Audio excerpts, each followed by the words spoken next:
The beginning. Being naturally predisposed to anxiety growing up in a toxic household, his talent for avoidance awarded him with the role of a hermit lacking human interaction and a threat detection system running in overdrive. An avid sucker for knowledge he was. Scrolling apps endlessly for hours got him hooked, wanting to understand the existence of free will or whether Nikola Tesla really fell in love with a pigeon. There was no end to the forgetful, conflicting opinions from the self-promoting higher status authority, gossip and irrelevant ads, intentionally masked as answers courtesy of the pull to refresh circular loader. Regaining focus, he attended to his calendar, where a bright red notification dot gripped his attention, alerted him of an upcoming trip which needed supplies. The primal color activated his amygdala, alerting him of danger, and the unexpected motion of the bubble appearing excreted pleasurable dopamine into his cortex. Amazon scented his desperation and began clamoring, using bolded words and salient colors to influence a sale, only 2 remaining.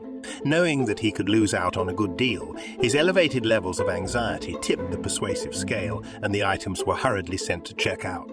Booking a lodging has always been a hurdle.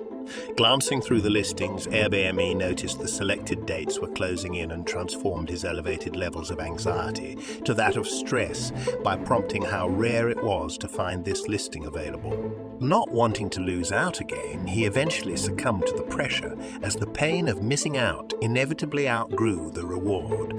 There really is no end to the anxiety-ridden vortex. The evolution. Tech products, when designed correctly, can enrich our lives, save us time, and make us more productive and social. Great product sits at the helm between great design and great engineering. However, whether products designed with good intentions in design-led companies or by designers' products yet find themselves riddled with unethical standards, elusive patterns, bias exploits, and undesirable behavioral consequences. Do these outcomes lie on the shoulders of designers themselves? Are they the decision-makers who have the final say in what gets shipped? This illusion of an imbalanced startup culture is based on the evolutionary strategy known as the hawk and dove game and the spread of men. To be outnumbered means to be at the disadvantage, and being a founding designer is an intimidating role as they lack the power to influence decisions due to being misunderstood. Cultures are notoriously difficult to change once defined, and it is well known that the first set of employees are the ones who define the culture of the company. This is how memes spread. Companies are funded by the customer, and it's somewhat of a meme itself that designers, especially user researchers, are generally paid less than engineers despite being much closer to customers in terms of needs and relationship. There is no field more dangerous than design. Illusive design, a term I coined originating from the side effects of capitalism, is a distorted reminder that uses deception or exploits mental shortcuts in an attempt to deplete our motivation through dopamine overstimulation, manipulate our emotions through social status play, leading to cognitive distortions, modification of our worldview, and throwing us out of allostasis, preventing us from realizing our legend. On dark patterns, from the author. Deceptive patterns, also known as dark patterns, are tricks used in websites and apps that make you do things that you didn't mean to, like buying or signing up for something. The definition of an elusive act and a deceptive one differ. Deception implies an instance to mislead, whereas an elusive act is a distortion of the sense. The first argument is that a dark pattern is referred to as a deceptive interaction that exploits human vulnerability. To assume that a deceptive pattern is added intentionally without being part of the decision-making team is not right. A better term would be to say that the pattern is elusive so that we can avoid assuming ill intent when it could very well be pure ignorance. According to the raw data, some of the dark patterns found were not even deceptive. Researchers listed the many biases involved in analyzing over 4,000 sites and found the major offender. A dark pattern is rather a bias exploit in disguise. An excellent research paper by Princeton University investigating comm design heuristics being used in everyday interfaces discovered that these heuristics led to common cognitive exploits through biases. We should call these so-called dark patterns out for what they really are, which are elusive exploitations of our biases. Researchers at Princeton wrote, Numerous scholars have examined how companies abuse users' cognitive limitations and biases for profit, a practice they call market manipulation. For instance, studies have shown that users make different decisions from the same information based on how it is framed, giving readily accessible information greater weight and becoming susceptible to impulsively changing their decision the longer the reward from their decision is delayed. Some argue that because users are not always capable of acting in their own best interests, some forms of paternalism, a term referring to the regulation or curation of the user's options, may be acceptable. However, determining the kinds of curation that are acceptable is less straightforward, particularly without documenting the practices that already exist. Dark patterns focus solely on online interactions and not user-generated content. Psychopathic algorithms, design methodologies, research processes, and tyrannical dictators who overrule low to mid-level designers who have no say in the way their product is built.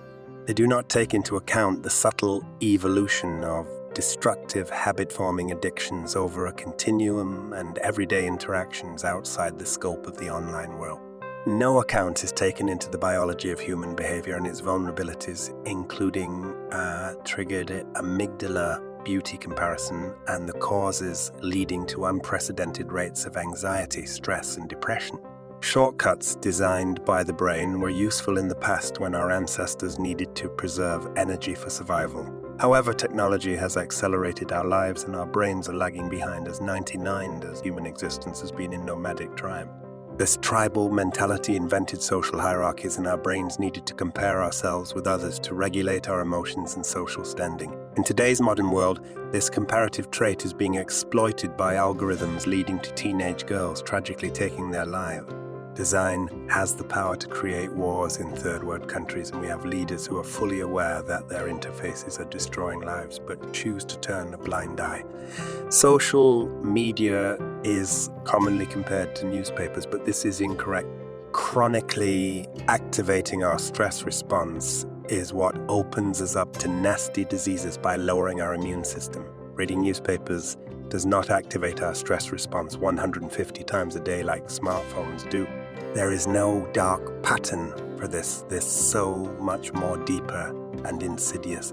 This is pure and simple elusive design where interfaces are influenced mostly by greater forces outside the field of design. Based on my research shown in the table, every interaction consists of a biological exploit, proving that dark patterns do not cover the entire spectrum, as they only account for 36 of elusive interaction.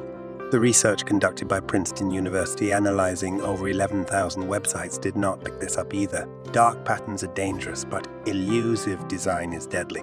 The way we interact online mimics how we interact in the real world, and real world interaction is about playing the iterative tit-for-tat game. The foundation of this strategy is built on trust. The notion that business is a dog-eat-dog world is a fallacy. Interaction is not a zero-sum game. Elusive design transcends interfaces and into every crevice of our lives, and we need to change our way on compassion. Concussion is built into design and as well as humans. We are sensitized to resonating with someone else's adversity. A research study showed that watching a person being poked with a needle activates our sensory cortex, making us feel the pain of an imaged sensation. Arriving at the core root of the problem, however, is not enough, as our brains are designed to conserve energy, which gives rise to biases and distortions, which Don Norman refers to as hidden motives. We design personas, empathy maps, user stories, and conduct interviews, but do we stop to think about what vulnerabilities are we exploiting in our designs? Why is it that our processes require so many iterations and revisions? Are our customers giving us truthful feedback, or is their agreeableness a result of the bias towards social desirability? Jonathan Haidt, author of The Elephant in the Brain Right. This task can be challenging enough, but even when the designers apparently succeed, they're frequently puzzled and frustrated when others show little interest in adopting their solution. Often, this is because they mistook professed motives for real motives, and thus solved the wrong problem. Savvy institution designers must therefore identify both the surface goals to which people give lip service and the hidden goals that people are also trying to achieve. Understanding what designers do is a non-trivial task compared to coding. The barrier to entry and learning curve is low at the start, and this generates a stereotype common throughout tech that design is easy, which is a fatal assumption. To get to the root of the problem, the design process needs to be iterative, as human behavior is unpredictable, diverse, and riddled with biases. In fact, the first rule of usability is to not listen to users and observe what they do.